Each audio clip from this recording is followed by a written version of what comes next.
Welcome to Private 1977 channel. Subscribe to the channel. And don't miss the hottest news of the day. Our news today includes the following content.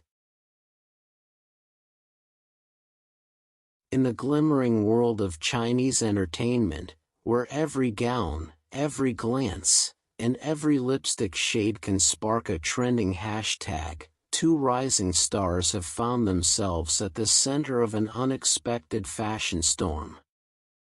Nhat, the elegant actress best known for her soft charm and sophisticated screen presence, has suddenly become the talk of the internet. The reason?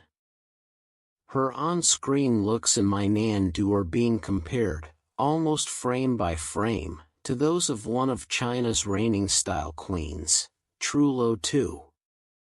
At first glance, it seemed like harmless déjà vu. But as side-by-side images began to flood Weibo, fans couldn't help but gasp. The resemblance wasn't just striking, it was uncanny. The spark that lit the discussion. It all began when behind-the-scenes photos from My Nandu surfaced online. Nhat appeared in a chic ivory blouse paired with a slim-cut beige skirt, her hair tied loosely in soft waves, her makeup luminous yet understated. It was a classic modern goddess look, refined, effortless, and subtly alluring. But to keen-eyed fans, it felt familiar. Too familiar. Wait, isn't that TRIEU's look from the magical romance poster shoot? One Weibo user commented, posting a comparison. Within hours, the post exploded across fan forums and entertainment pages. Netizens began compiling a catalog of similar moments: the pastel-toned dresses, the perfectly structured off-shoulder tops, the playful yet polished hairstyles. Even the way Nhat posed in promotional photos, one hand on her hip, her head tilted just so, seemed to echo TRIEU's signature poise. A copy-paste controversy? Soon, hashtags like #Nhat style copy and #TRIEU inspiration began trending. Opinions, as always, were sharply divided. Critics accused Nhat of being a copy-paste version of TRIEU Tuesday. Some even went as far as to call her the Backlok 2.0 of fashion mimicry, a nod to another actress once accused of imitating a peer's image. One viral post claimed, "From outfits to lipstick shades, everything about Nhat screams TRIEU Tuesday. It's like watching an understudy trying to outshine the main act."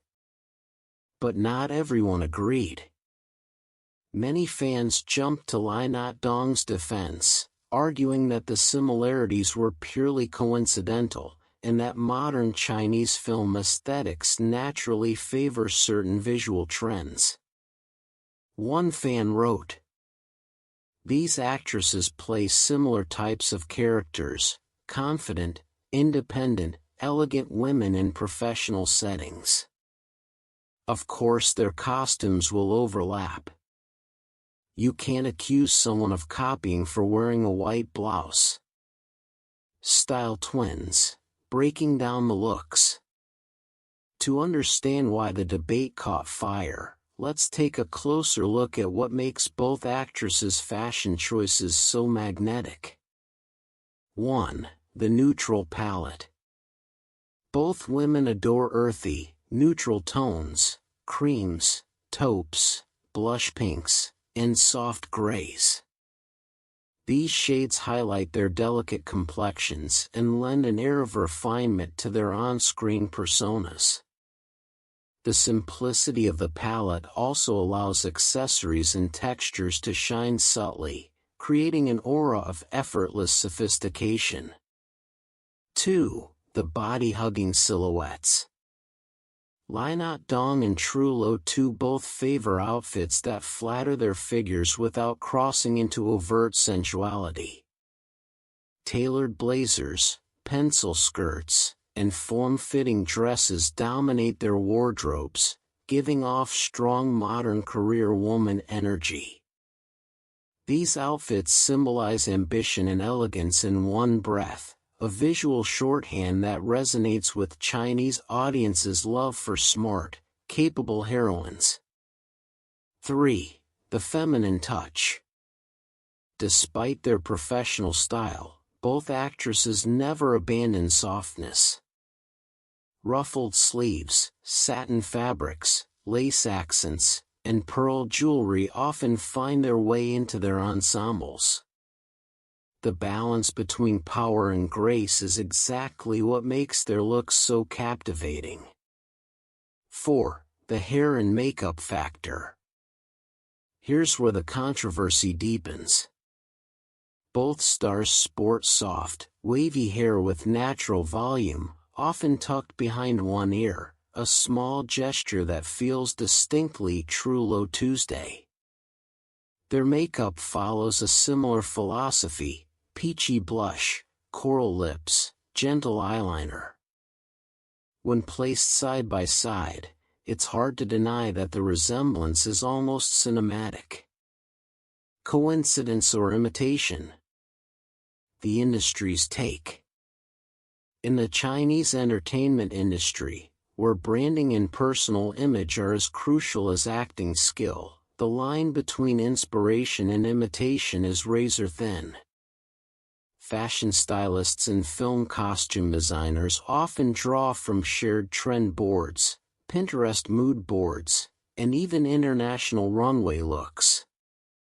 When a particular aesthetic becomes popular, like the modern fairy CEO look currently trending, it's inevitable that multiple productions will feature similar wardrobe choices. Industry insiders quietly hint that this might be the case here. The same designers and stylists often work across different projects, one anonymous stylist told Soho Entertainment. If both actresses have similar body shapes and play similar roles, there's bound to be overlap. Still, some point out that what irks fans most isn't the clothing itself, but the presentation. Nhat's poses, expressions, and even camera angles seem to mirror TRIEU's media imagery so closely that it feels orchestrated. Whether that's the actresses doing or a marketing team's strategic move is another question entirely. The psychology behind the TRIEU effect.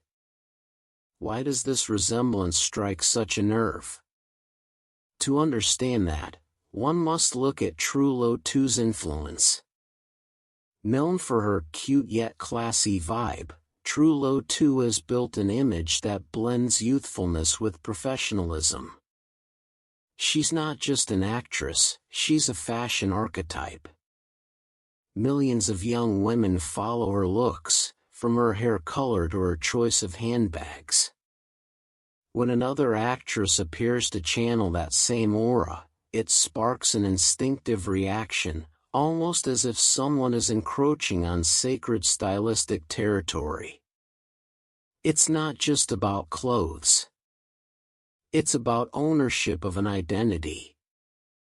And in an age where visual branding equals currency, that ownership matters. What Nhat brings to the table.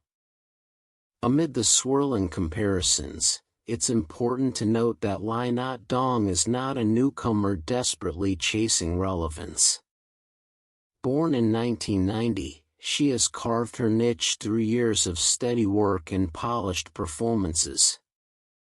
Her acting style leans towards the understated, gentle expressions, nuanced emotions, quiet confidence. In My Nan-do, she portrays a woman navigating love and ambition with poise, which naturally lends itself to an elegant wardrobe. In fact, Many fans argue that Nhat Dong actually brings a more mature charm compared to TRIEU's sprightly persona.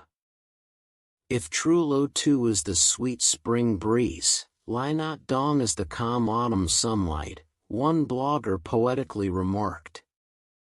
Her fashion, too, reflects that difference. While TRIEU often experiments with playful textures and youthful details, Nhat Dong's palette tends toward timeless minimalism. The irony, of course, is that these subtle distinctions are easily lost in a digital age obsessed with instant visuals and side-by-side comparisons. Silence from the Nhat team. So far, neither Nhat Dong nor the production team behind Nhat has publicly commented on the controversy. TRIEU's fanbase, however, has been vocal, calling for clarification and demanding that credit be given where it's due.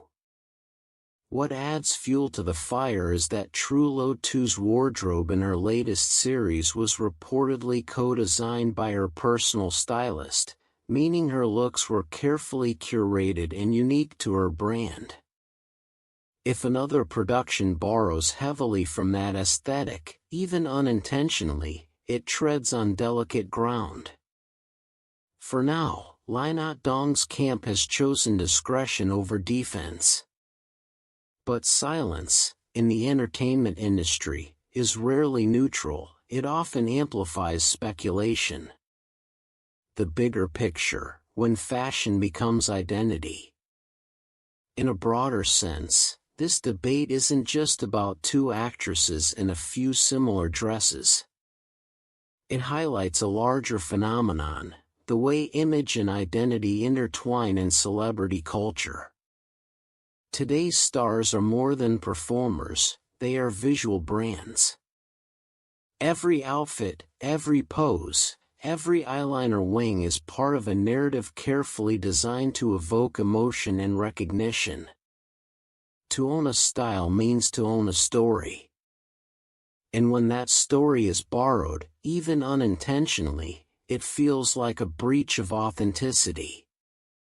At the same time, the conversation reveals the impossible standards female celebrities face. When they experiment, they risk criticism for being too daring. When they follow trends, they're accused of copying. Somewhere between originality and relatability lies a fine line that few can walk gracefully. The fans' verdict. While the debate continues, the audience response has split into distinct camps. The defenders.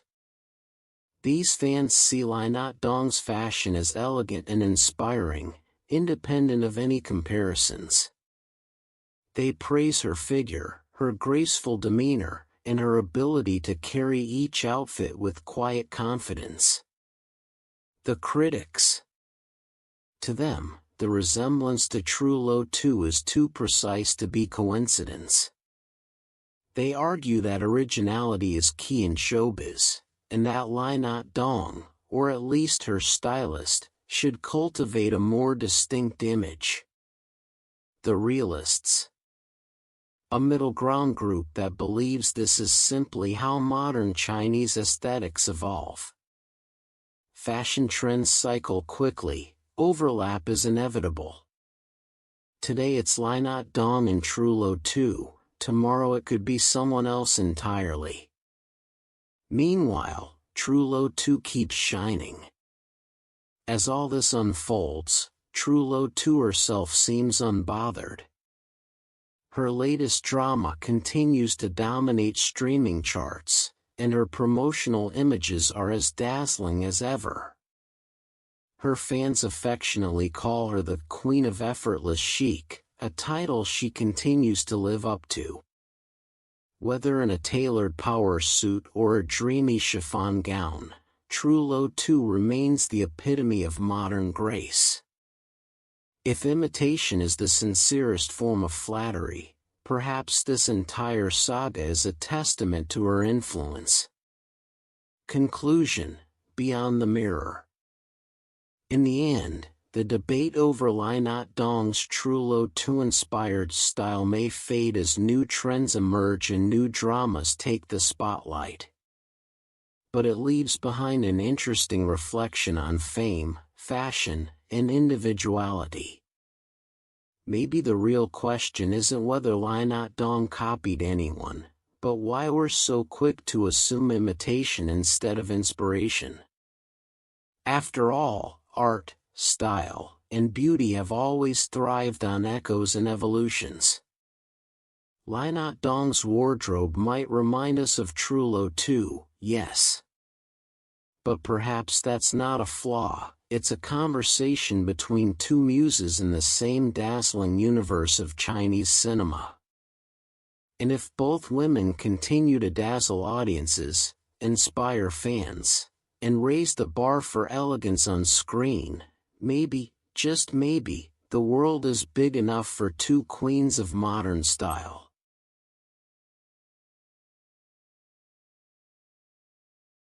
What do you think about this? This concludes our new section. Welcome to leave your thoughts in the comments area. Let's discuss it together. Welcome, don't forget to give me a like and follow. Thank for all.